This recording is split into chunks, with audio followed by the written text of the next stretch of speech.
Welcome back to a special edition of the Knight Report podcast. I'm your host, Mike Broadbent. Joining me is my co-host, Richie O'Leary. We have a packed podcast for you today. We'll have Pat Hobbs later on the show, returning once again to discuss a litany of topics, basically anything you could possibly think of. We had a thread up on the board for questions to get asked. We tried to synthesize those down as much as we could. So that is a really good interview coming later in the show. But first, some housekeeping. The presenting sponsor of the Knight Report podcast is Night and Day Apparel. Calling all Rutgers students, alumni, and fans. Are you looking for new and unique Rutgers merchandise? Night and Day Apparel has you covered.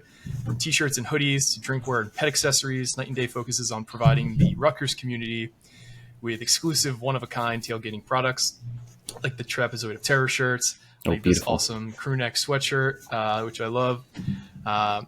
Be sure to check out today's links in the podcast below to get their website and social media information so you can stay on top of everything Night and Day, including new merch drops and promotional announcements. Shop now and keep shopping. Yeah, this is only the second time I won. The only other time was the Pinstripe Bowl. So, do we have some good luck today? We get some breaking news? I think we do. Yeah, we might have a whole shopping cart full of news for you guys coming later in the show. Some interesting stuff. Some very interesting stuff. We are also brought to you by the Cut app. I love betting. I love betting with my friends, especially really on anything. Who can win a game of Mario Kart? Who's the fastest? Who's going to win at the in this specific game coming up in the NCAA tournament. That's what Cut allows you to do. It's a peer-to-peer social betting platform. It's legal in 40 plus states. Cut has customizable odds, tracking capabilities, and an entire social network with group chats, user profiles, and rewards. All the payments are made through the app. You don't need Venmo or anything like that. If you use our promo code BelieveRutgers, that's BLEAV Rutgers, you get a 10% welcome bonus, but don't forget to use that promo code. Cut, put your money where your mouth is. Without further ado, though, let's just hop right into this interview with Pat Hobbs. Thanks again, Pat, for coming on, and we'll go to that now. Joining us back now on the podcast is Rutgers Athletics Director Pat Hobbs. Pat, thanks once again for joining us. Good to be with you guys today. Absolutely. We have a lot to talk about today, so we'll just get right into it. Why is there anything going on in the world of college athletics? Really? I don't know. You'd be better to talk about that than us. But recently, you released a video advocating for businesses, alumni, and fans to support Rutgers athletes by helping them receive financial compensation for their name, image, and likeness. How long has that video been in development, and what's the response your office has received since the video came out? And do you expect to produce more content like this in the future? And also anything in particular that spurred this video to come out? Well, I think you remember back in the fall, I put a statement out, sort of similar sentiment that there are these opportunities out there, a lot of different avenues to do this, right? We're at a time where I think people need to know even more that our student athletes need that support, that it helps our coaches, right? It helps on the recruiting front. We're at an important time of year with all that going on. So I just wanted to make sure that folks out there knew that we need them. We need them to support our student athletes. There's a variety of ways that you do that. So, I probably will try to be more public with that. Those who work with me day to day and know in the department, no, there's not a day where I wake up and I'm not thinking about NIL and how do we do that for our student athletes. In our conversations with our sponsors, we're always mentioning that, hey, we love the sponsorship, we love the support of Rutgers, but there's also things that you can do with our student athletes. I think folks saw the opening of the ShopRite earlier this week with Destiny and Jeremiah down there. That's something that I had pitched to the folks at ShopRite when we tried to work our deal together is, listen, as we go down this partnership together, who better to promote your stores, your products, and everything else than our student athletes. And we're very grateful to the folks at ShopRite for seeing the value in doing that, because I think as these things happen, more and more folks around Rutgers will say, hey, I want to do that. That's great. Let me bring these kids down to our showroom on a Saturday for autographs, whatever it happens to be. So I've been pretty intentional behind the scenes in trying to make and promote our student athletes and the value that they can have. But I thought the video was important at this time as well, as we're you're always recruiting. You're always trying to get players signed, but obviously this is a pretty important time with the transfer portals opening, and people are paying a lot of attention. And for some folks, the sky is falling. For some folks, the skies are opening up with opportunity. So I thought this was a good time to get that out, and I hope it's it hit the right note for folks. I think it did. I've gotten a lot of positive feedback from people. Gotcha. So let me ask you this, a little bit of a two-part question. First off, do you think, this is more opinion-based, I guess, do you think college athletics can survive based on the current way of the NIL, the transfer portal? And then my second part was more of how hard is it to keep fans and people engaged in this crazy world of college sports right now? Well, if they're engaged. Yeah. Because, it's hard not to be when you see some of the things that are happening on a day-to-day basis. I've said this from the beginning. We need rules, right? We need a set of rules. We need, tell me, right now, as people have described it as the Wild West. If you think about it, there is no other industry that operates the way that we are right now, right? Yeah. So, let's start by looking at the professional leagues, right? The professional leagues, you got collective bargaining, you've got a contract, you have a set of workplace rules. You sign somebody to a 4-year contract, they're going to play for you for 4 years unless, some other arrangement gets worked out. But you don't get promised 4 years and then 2 weeks later decide, you know what, I think I want to take myself elsewhere. I'm going to jump into the portal and do that. And I think that unfortunately, we're going to learn over time that we have a lot of young people making really bad decisions. And we see that, somewhere upwards of over 40% of the student athletes that entered the portal did not find a landing spot. So you gave up an opportunity. Think back to, they probably spent 2 years figuring out where they want to start their college education, right? They do all the research, they meet with the coaches, they meet with the team, and some are in 24 hours deciding they're going to go somewhere else that they've been promised a certain existence or a certain reality, or maybe even they've been promised that certain NIL opportunities are going to be presented for them, but it's not in writing, right? There's no contract. There's a contract. I haven't seen any of these. There's probably outs in those contracts. So I think we can't keep going like this. I think everybody recognizes this can't be our reality going forward in college athletics, because you will have the haves and the have-nots. You will have really bad outcomes, sometimes for student athletes, sometimes for programs. You have folks who are now in this world who think they're agents, right? Always wanted to be an agent, and here's an opportunity to jump in and put myself off as an agent. At times you have 4 or 5 people calling a coach and saying they represent this individual. You're not even sure if they know the individual. And so that doesn't help anybody. But the people it hurts the most are going to be the student athletes. So I think we need a set of rules. And I don't know what those rules are. I know, at the conference level, we're giving a lot of thought to that.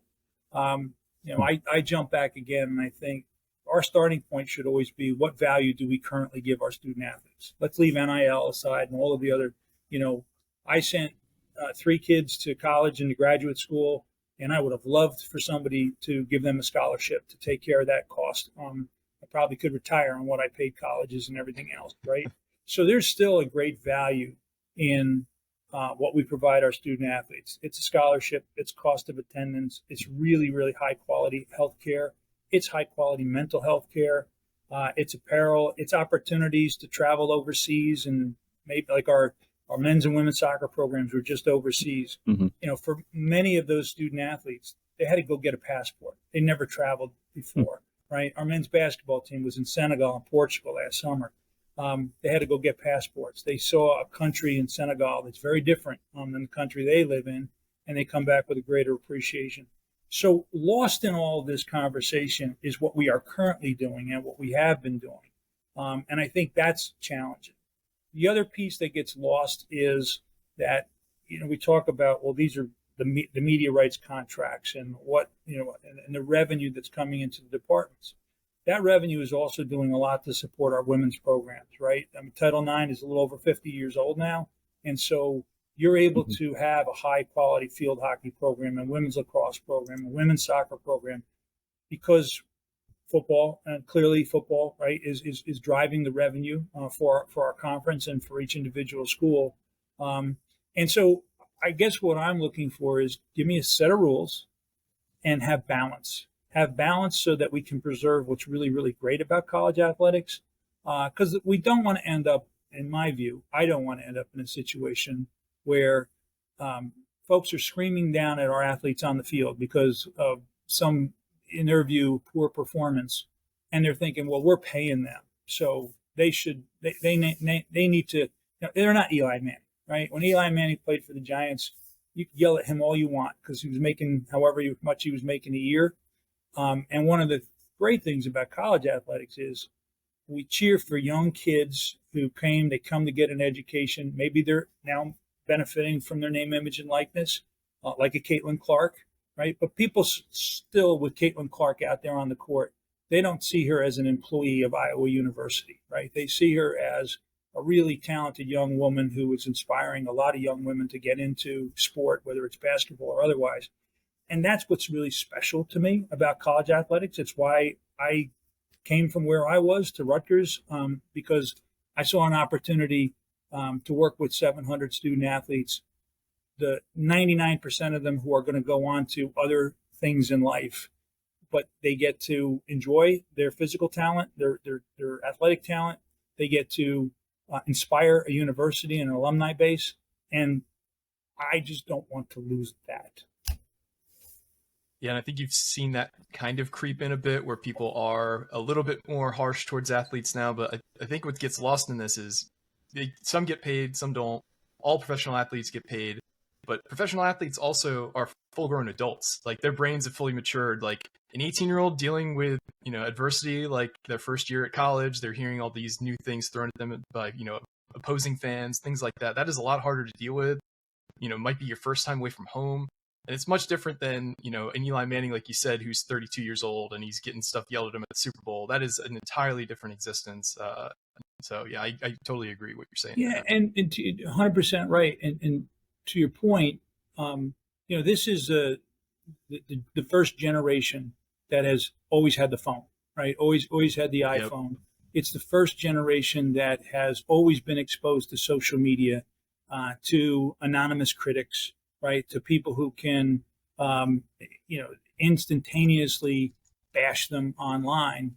And it's impossible. If we could all sort of snap our fingers, we would make sure that none of them looked at social media until they were 25 years old, to your point, right? Yeah. And I always bring up in conversation Anthony Ashnell's national championship year. National championship year, Anthony Ashnell got off all social media, completely shut it down. He was off everything. And he has talked to our teams about the value of that, how from a mental approach, from a mental peace, during the course of that year, he was able to focus on what can Anthony Ashnell do, and he goes out and he wins a national championship.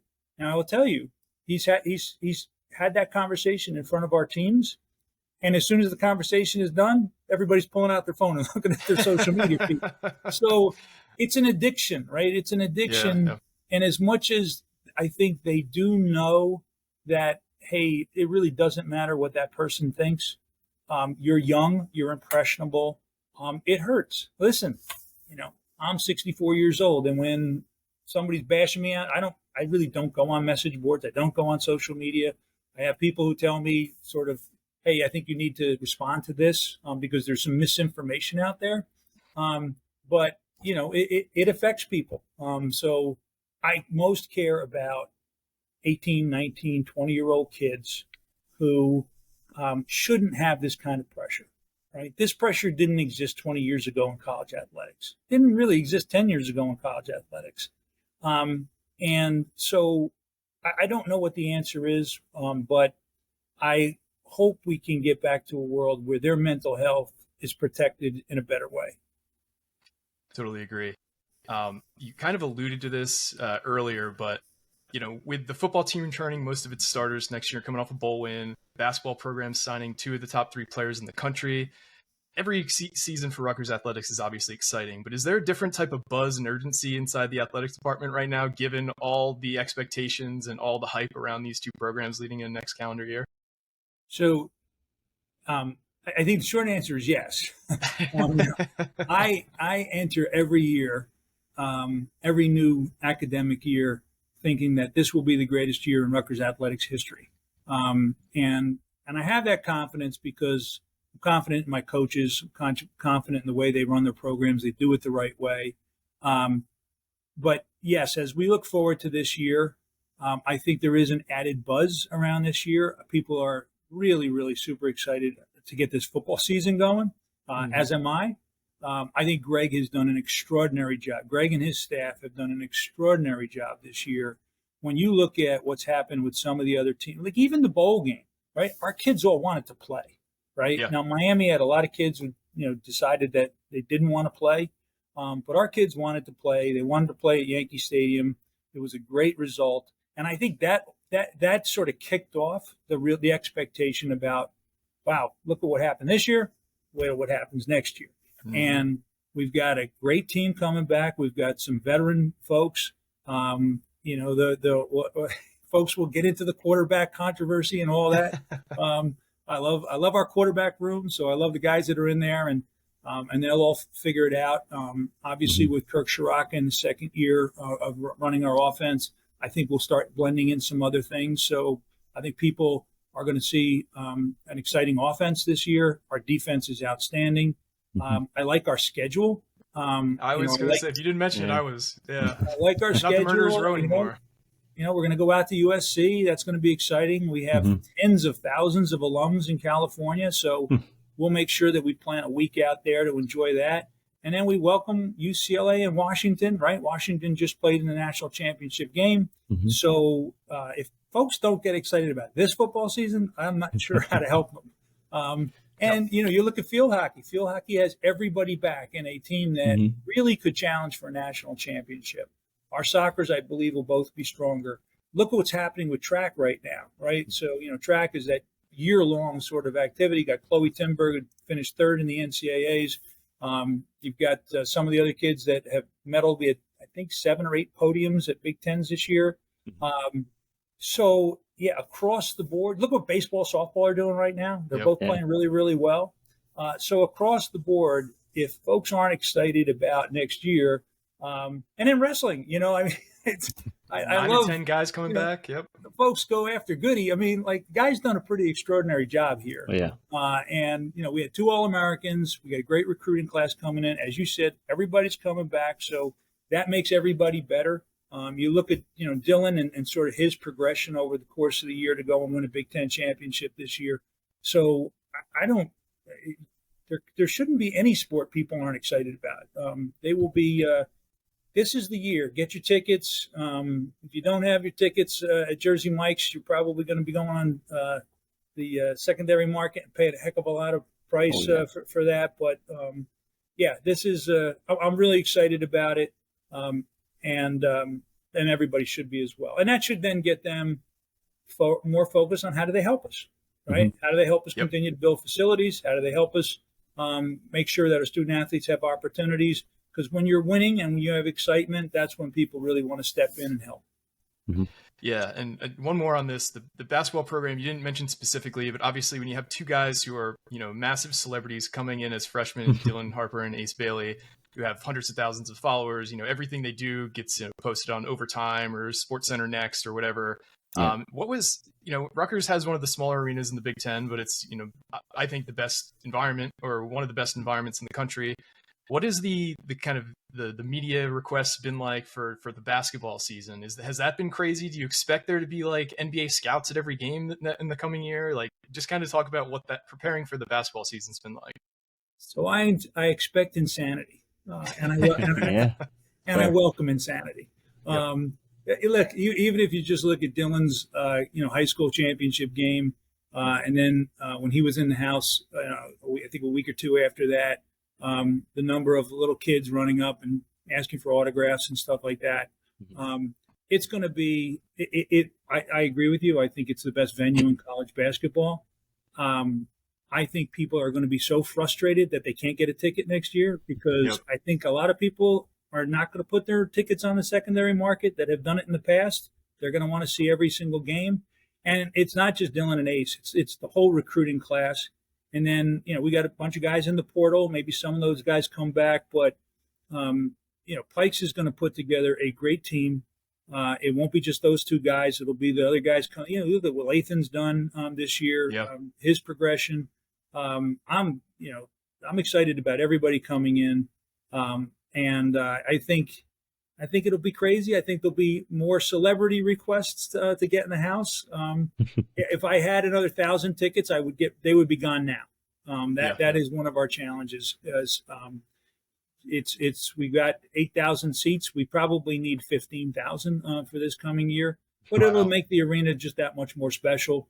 And look, the Big Ten, it's still the Big Ten, right? Yeah. We've seen a lot of programs around the country that have had really good recruiting classes, and that just makes you a target, right? So every game will be people will be looking at us, and we'll be the hunted. I think for a good part of the season, and that's fine. That's where we want to be. So I do want to talk about Jersey Mike's Arena in general, but I'm going to I'm going to table that for a little bit later in the pod. Facilities wise, probably my favorite topic. I know last time we talked, we talked about the master plan. Is there any updates to that and when that might actually get released? So one of the things about these master plans is they are constantly evolving, right? They're constantly evolving to adjust to the world, right, that we're in, the expectations, what the needs are. The feasibility work around Jersey Mike's continues. We got to get that right. I know what people want. They want all the amenities, and they don't want their seat price to change. They don't want their seat location to change. The good news in this off season is we did not do a reseat. We could have, right? We have, in my time here, we've never done a reseat of the arena. So what I think is most important to people for next year is that they can continue to sit in the seat that they're in. And we may tweak some prices a bit. So we're looking at that. That shouldn't surprise anybody. We've had one price increase in 8 years. So we've got to look at that. And because people are very quick to tell me about our deficits and things like that. So if we can add a little revenue to the kitty, we need to do that. We've got adjust. I say we are continuing to adjust those plans. And we are also then sequencing, right? Sequencing is also really important. We need to do things with baseball, softball. Those venues are the worst in the conference. And when I say they're the worst in the conference, it's the worst by far in the conference. And given the quality of what we're doing and the quality of who we're playing as we go forward, I think we need to do something around there. Our field hockey program, Meredith's just done a tremendous job. We're one of 2 schools in the conference that has their field hockey surface in the middle of a track. We need to get that out of there. And that's better for track too. Now you see what Bobby Farrell and his team are doing in terms of recruiting. We don't need those 2 teams crossing over in practice. So we're making adjustments there. Football, obviously, it's really important that we give Greg everything that he needs. And we're continuing to work on the conceptual design of an indoor practice facility for football. That's really important. We've done some really nice things with the Hale Center and some others. And, folks will say, like, listen, the kids coming in today, they're more focused on NIL and those opportunities than what your facilities look like. I still think you have to have good facilities, right? That's a sign of your commitment to your student athletes and your ability to have them grow and develop. We're the only team in the Big Ten that doesn't have a field house, right? We have the bubble, right, which was a temporary facility built back in 1986. And so it's temporarily continued for decades as our primary indoor facility. And ultimately, we need 2 indoor facilities, right? You need a place where your tracks and your lacrosses and your others can go in there and practice when they need to practice, while your football team is also practicing when it needs to practice. And this is just the deficit that we've had here at Rutgers for a long time. We did not have the facilities we needed when we entered the Big Ten. We have closed the gap, I think, considerably. I'd sort of say we're probably about halfway there in what we need to do. Ultimately, we do need a lacrosse stadium, right? So it'll start with trying to build a practice surface so that, again, you're not sharing fields with football. We get that built. I think that will inspire some folks who, we've got some folks who care about our lacrosse program very much. They've done really well in life.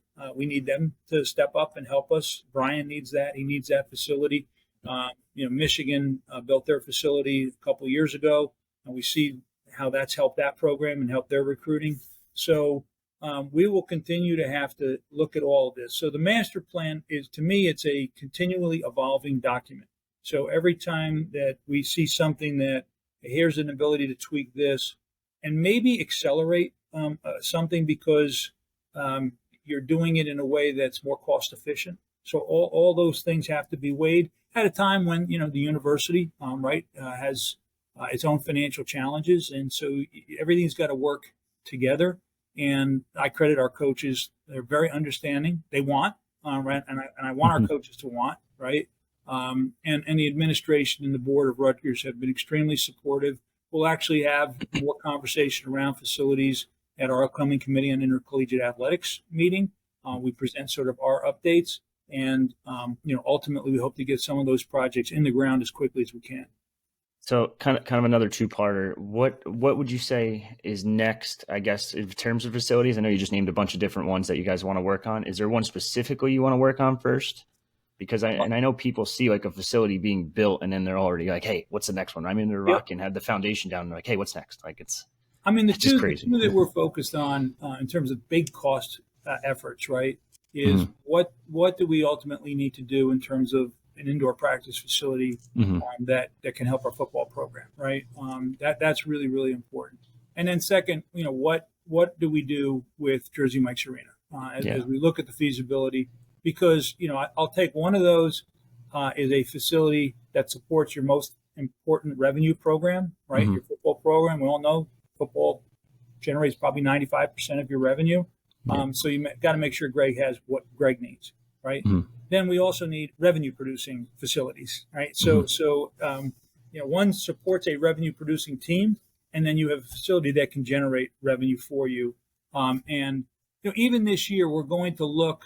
You will see at the spring game, there will be a temporary.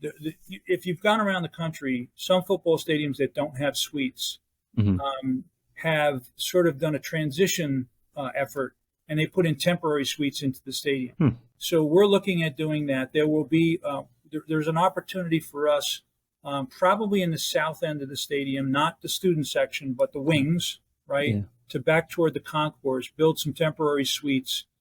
We know we have an appetite for it. We know we have an interest from the corporate community. The Provident Club is great, but if you're going to entertain your brokers or whoever it happens to be at a game, you want sort of a semi-private facility where you can entertain your guests. And I've seen these at SMU, at Wisconsin, at Indiana. And so we're working with our partner Revel XP we'll put one temporary suite in at the spring game, and we're going to have our corporate partners come by, take a look. And maybe this is something you want to add in terms of your ability to entertain your clients and your guests on a game day.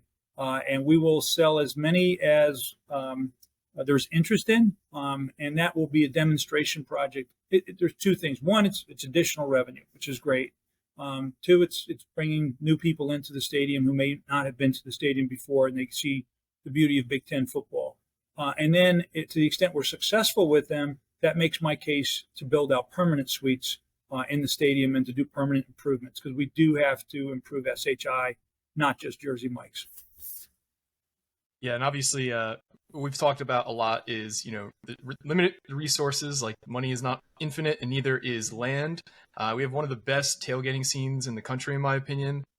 And those lots kind of probably will overlap with where some of these plans will end up being initiated. So what is the plan for the tailgating parking for football? Are we looking into possibly moving certain lots elsewhere? I know the University of Michigan has a golf course right across from the stadium that they do a lot of their parking in. Something like that being thought about. Kind of where are your thoughts with parking for football and tailgating? Yeah, well, fortunately for those who love their tailgate lots, there'll be no change for this coming season. We're not going to be in the ground on any of these other projects through this next fall. The following spring, perhaps, and we have, I've been to every stadium in the conference. I think we have more spots closer to our stadium than any other Big Ten team or program, and now that's great because when you get into the yellow lot or the blue lot or the scarlet lot or the white lot, any of those lots that are close to the stadium, it's great because you're really close to the stadium. So 5 minutes before kick, you can get into the stadium. Now, the disadvantage of that is at the end of the game, when you want to get home, when you want to get out, it's harder to get out. But, we're packing you as close to the stadium, so folks just have to understand, look, if they've been to State College and try to get out of State College after a game, our wait times are much, much less. But, you want to be close to the stadium, right? So, so this coming season, it'll be fine. As we look at where are some of these new facilities properly located, it certainly can impact some of these lots that are really close. But you made a good point, and it's something we've already looked at and talked about, is there is an opportunity perhaps to use some of the holes on the golf course, on the fairways to park cars. That won't happen this fall. Listen, ultimately, I'd love to do some things to improve our golf course. I think folks who know me know I'm a little bit passionate about a game that I don't play well. But I'd love to do some things to improve. And I will shout out to Grant Visick, who is our course superintendent. I think he's now in his third or fourth year there. And what he has done with the golf course, I drove by it this morning.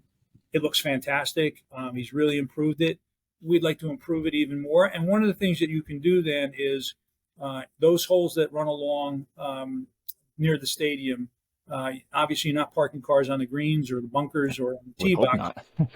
Put a lot of cars into those spaces. And I've been to, it's not just Michigan. There's a lot of schools around the country that will use their golf course facilities. And you can still keep your course open. It may be a 14-hole course that day or something like that.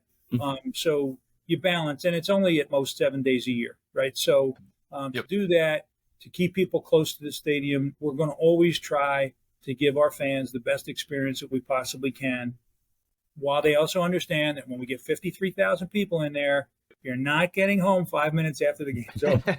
You're going to sit around for a while. So, bring some extra sandwiches, maybe some desserts, sit around, relax, let people get out of the different lots. I would love to go through a season where I don't get the 1,000 emails about the wait time to get out of the lots. Be happy you stay to the end of the game, and we're doing pretty well. It's true. Yep. I will say, if you're going to keep 14 holes open, I have a pretty mean slice, so I don't know if this is going to work out well. But it wasn't me that hit the ball; it was a guy behind me. Well, at least you know how to aim. See, I got a slice. I can go in any direction. So, 4 is a popular word. Well, you pull the Bubba Watson, you aim at that left tree, and it's going to land in the middle, and it works every time. I'll talk about Scott Goodell. When I first got here, Scotty had a terrible slice, and he did it with his tailor-made burner bubble driver, which I used to kid him to do back at the Smithsonian. But he's worked on his game, first set. And he hits the ball pretty straight now, which is good. I think he's a better golfer than me, but you and I could definitely play together. Hey, you let me know. Drinks are on me. All right, sounds good. Sounds good. You talked about the in-game experience. I think one of the best new things Rutgers has brought out in terms of game experience is the boardwalk. I think that's been a massive success.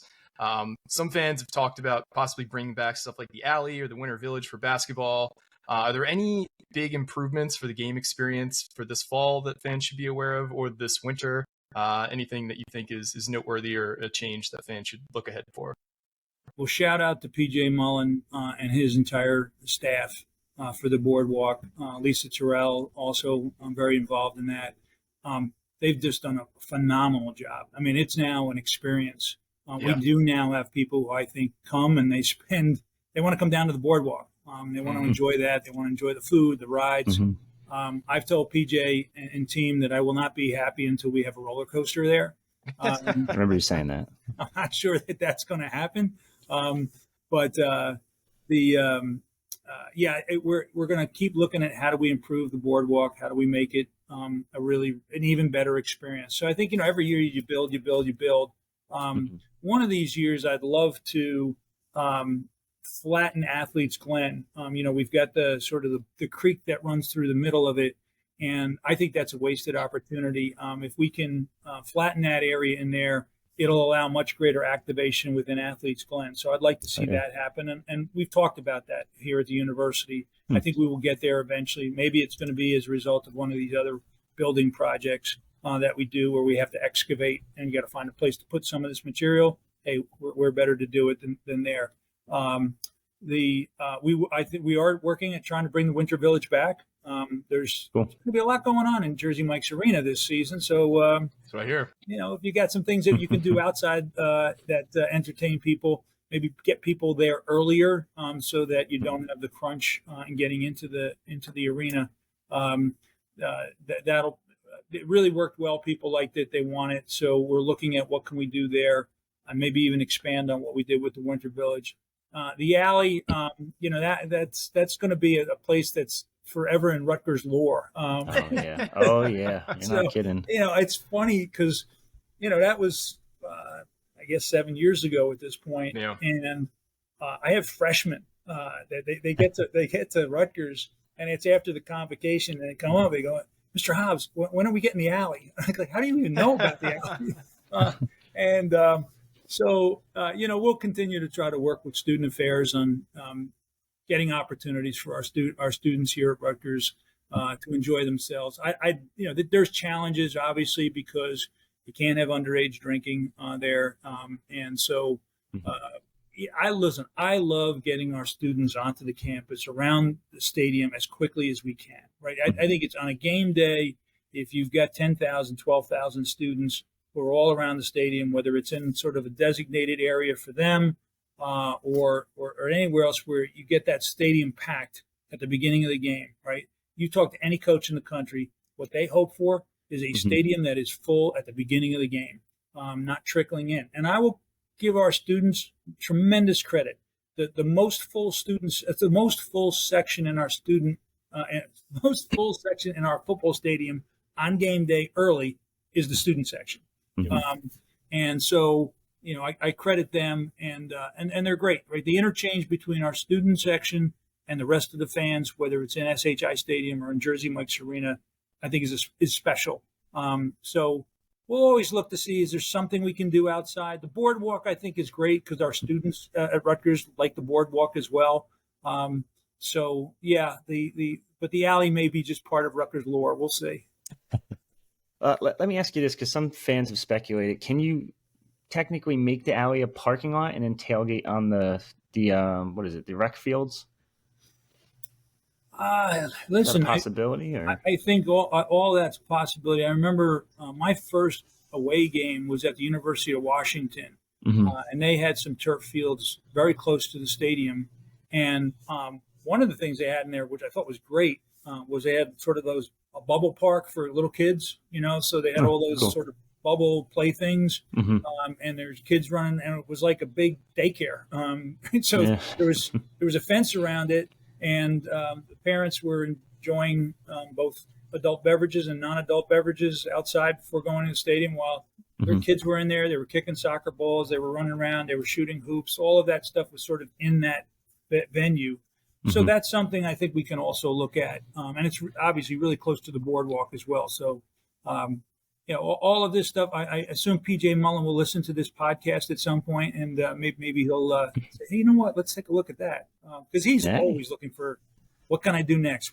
How do we keep improving this fan experience? Well, this kind of predates your time, but like when I was a kid growing up, they had the little kid zone where the soccer fields are. That was perfect. It was little inflatable stuff. That was great. The inflatables. That's better word for them.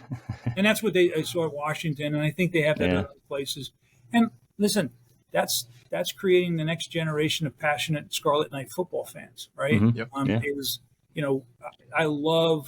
I have a guy that I met a couple weeks ago. And he was just telling me about how his kids are just passionate Scarlet Knight fans. And they're, 6 and 7 years old. And they don't want to miss a game. They want to watch everything. And that's something that's always happened here in New Jersey, but I think that's happening in larger and larger numbers. You look at the applications to the university now. You hear around New Jersey now is, I don't know if my kid can get into Rutgers. Yeah. And that they want them, right? And they want to go to Rutgers, and they want to come and they want to see this basketball program next year. They want to see our football program and the way it's competing. So those things which weren't always, the same, like, again, we go to other states around the country and, you grow up being whatever fan of that state university is, right? You're passionate. And I'm seeing that now happening here in New Jersey in increasing numbers. And that's pretty exciting stuff. We're creating the next generation. Yeah, and like you said, Rutgers had an all-time record for applications this past year, a huge increase. I think it was like a 60% increase from 23 to 24. So it is much harder to get into than when I was going there, when Richie was going there. I honestly don't know if I would have gotten in at this point. Probably the same boat. we all want to say that about our universities, right? Yeah, I couldn't get in there because that means your university is doing pretty well. Yep. But you got your degree, so no matter how it's. Like Peichel used to say, buy stock in Rutgers, right? The value is going up, right? Yep. You bought stock in Rutgers, so it's good. Yeah. So I noticed you have a little logo on your chest, and not the Block R, the other one. Apparel deal. What's the latest here? What can you tell us? What can't you tell us? Yeah, so we have extended with our partner Adidas. Okay, so confirmed. I think the contract is the contract's being finalized. And as soon as it's finalized, we'll put it out there public. But we have a great partnership with Adidas, and we'll continue that partnership. And they're very excited, obviously, about what we're doing here. And they'll be very happy that Hobbs is, promoting the Adidas brand and the Adidas partnership. Cover this one. Thank you. Thank you.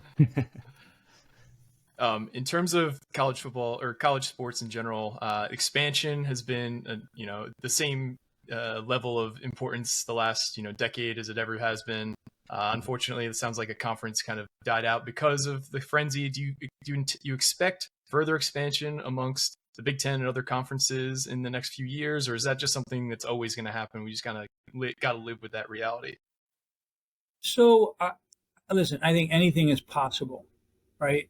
One of the things that has driven expansion, right, is the value of brands and the value of the markets in which those brands compete, right? Between the SEC and the Big Ten right now, I don't know that you'll see, I could be wrong, but I don't know that you'll see further expansion right now. I think we're in a pause. I think, our commissioner, we have really well represented by Commissioner Tony Petitti. And obviously Greg Sankey's been down the SEC and done a heck of a job there for a long time. Those are the two conferences that folks would love to be part of. But we all have, the way I sort of have expressed it in the past is we all have bankers, and those bankers are Fox and CBS and ESPN, right, and NBC. Your media partners, because of football, right, because of the football, they are going to tell you what brands are additive and what are reductive. And you want to make sure, we took us 7 years to get full share into the Big Ten. Rutgers does not want, and I don't believe Ohio State or any of the other folks in our conference would want dilutive just to add teams, right? So I think you have to be pretty strategic about it. Now that the CFP sort of is they're still figuring out the final details of that, but those opportunities, I know, clearly obvious, there's programs that are suing to get out of their conferences. I don't know that they have landing spots yet. Obviously not privy to those conversations. I'll be as curious as you are. I think we've got 4 great schools that have come in with SC, UCLA, Washington, and Oregon. They are all iconic brands, right? They're all great universities. And so they are clearly were additive to the Big Ten. And as, down the road, when we go for the next media contract, I think you'll see the value in that. And plus, I think what we're going to do as a conference over the next 5 to 6 years in terms of success is just going to further demonstrate the quality of the Big Ten. And that's what people are going to watch on Saturday. And that's what they're going to want to watch throughout the week with our other programs as well. Like, look at what's happened with volleyball in this conference, right? Wrestling, softball is growing. So, football, basketballs, and, look at what Caitlin Clark did for Iowa. I think that doesn't just help Iowa, that brings talent into the Big Ten across the board. So the next Caitlin Clark, could be a young woman at Rutgers, right? And that's what we certainly hope. And then again, I'm going to need 18,000 seats. I think expansion, I don't see much more happening right now, but I'm just one voice, and I keep an eye on it. We'll keep an eye on the litigation that's happening down in the ACC. And I feel for my good friend, Commissioner Jim Phillips. I think he's doing a great job. This is a tough time to be a commissioner, I'll tell you that. Oh, yeah. So I got one more for you, Pat. You're approaching the 9-year mark this fall as being Rutgers athlete. Oh, I'm just saying. That's what the dates say. That's what the stats say. But yeah, you're approaching the 9-year mark. I got a kind of another two-parter. What does the future look like for you, and what do you want your lasting legacy to be at Rutgers? Do you want people to be like, hey, that's the guy with the statue outside the football facility? I don't anticipate that's going to happen. I'm just saying. I'm always pitching the Peichel statue idea, so we can get that one going. And the Greg statue too. The Greg statue. I mean, just build them, right? We need to build other things before we build statues. All right, that's fair. That's fair. Although we have the Victory statue, courtesy of the Grudy family, and that is a extremely popular picture spot. So thanks to Ron and Joanna. I came here almost 9 years ago because I grew up here in New Jersey, and I always thought, Rutgers can be great. They can be great in athletics, and that maybe I could play some role in helping to achieve that. We've got an amazing state. I love it. I love it here in New Jersey. People say, where are you going to retire to? I always say New Jersey. I don't care about the taxes or anything else. I love the state. I love the beaches. I love everything about this place. We have a citizenry that are becoming prouder and prouder, whether they went to Rutgers or not. They're cheering on Rutgers, and they want to see Rutgers be successful. We've got 700 student athletes who I love working with every day. That's the best part of the job, seeing them have success, whether it's on the field, whether it's going off to success in different industries. I like what our programs have done and how they're growing. We talked about this coming year, pretty excited about this coming year. So if my legacy is Pat Hobbs helped improve Rutgers athletics, that's good enough for me. It's a credit to everybody who's here. It's a credit to our coaches. I say this publicly, I think we have the best group of head coaches in the country, bar none. I sleep at night because of the coaches I have. I love the way they recruit. They recruit with integrity. They try to do things the right way. I feel really, I feel for them right now because they're in this new landscape, this new world. They're all trying to adjust to it. They've got kids that are coming in and they're recruiting, and they want to know. They're asking different questions than they did some years ago. It's the coaches, it's the staff. I have an amazing group of deputy ADs here who work hard every day. Listen, I could probably disappear for a couple months, and I think this thing would keep running just maybe better, maybe better. They're really good. They're really talented. So, I love that we're supported by our great president, Jonathan Holloway. He's a guy he knows what a D1 athlete is. He's been tremendously supportive. Our board has been great. You see ADs leaving universities because they don't feel they were supported by their board. Just the opposite here. We're really in a great spot right now, and I'm glad that I've been able to play some role in doing that. I have no idea how long I have the privilege of doing this. Sometimes people tell you we need to make a change or whatever, but I'm enjoying the job. I'm really excited about this coming year. And I'm happy for our student athletes, for our coaches, and I'm happy for the people at Rutgers University because they deserve a winner. I couldn't agree more. Yeah. Pat, you've been very gracious with your time. Is there anything you want to close us out with here before we head out? No, listen, I thank you guys for the attention that you bring to our programs. I think you're incredibly fair. You're very engaged. Your work is really, really important. Folks, they used to turn on Walter Cronkite and David Brinkley at night and those guys. Showing your age here. I am definitely showing my age here. But now they get their information, they get their news from folks like you, and you do a really good job of asking questions, tough questions sometimes, right? But they're deserving. So continue to do what you do, and let's all get so excited for a really, really exciting next year. But remember, this year's not over. We got lacrosse is going, baseball, softball, track. So we got every ballser is going to go down and compete in bars for us in the NCAA regional. So we've got some stuff going on. Absolutely. An exciting season currently, but we got another one coming in the fall. Pat, can't thank you enough for coming on once again. But for me and Richie, this has been another edition of the Knit Report podcast. Signing off. Thanks.